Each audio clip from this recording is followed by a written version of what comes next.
After the liberalization of the Indian economy in the 90s, India grew at an enviable rate, and we in the Mahindra Group grew with it. In fact, between 2002 and 2013, our profits rose almost 33 times. But towards the end of the first decade of the 21st century, other challenges arose.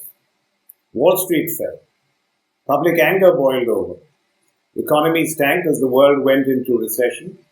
And here in India, it was becoming increasingly clear that while we had enjoyed exuberant growth, the benefits of that growth were unevenly split between the top, middle, and bottom of the pyramid. From a business perspective, we recognized that if we wanted to grow sustainably in a world full of black swans, as it were, it just didn't make sense to rely on a relatively narrow customer base of prosperous Indians. For long-term growth, we just had to create value collectively for the entire spectrum of stakeholders across our local and global communities and make them partners in our success. We further realized that our planet is also our stakeholder. A deteriorating planet would result in deteriorating business. And so we integrated this thinking with our business goals by articulating a core purpose that can be summed up in one word: rise.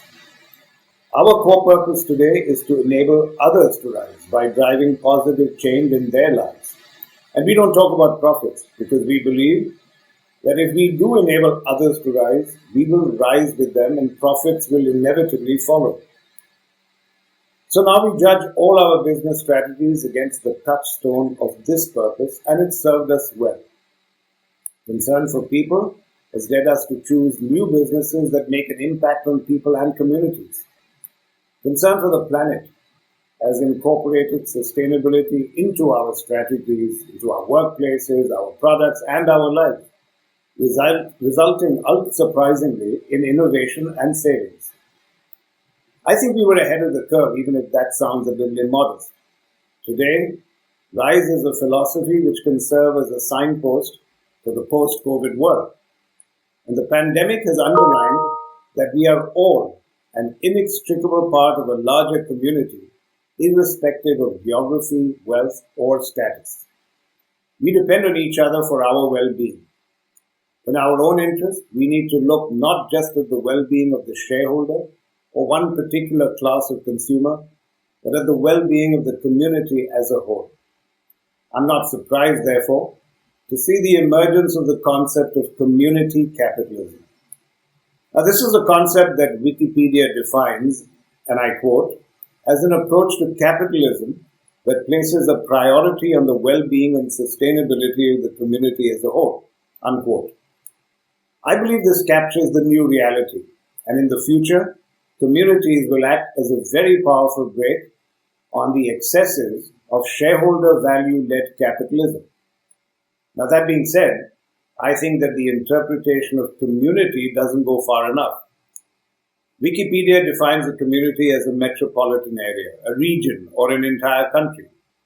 I think we need to go much wider than that. There's a Sanskrit saying, Vasudhaiva Kutumbakam, which means the world is one family. The COVID crisis and its unprecedented spread has demonstrated the validity and truth of this.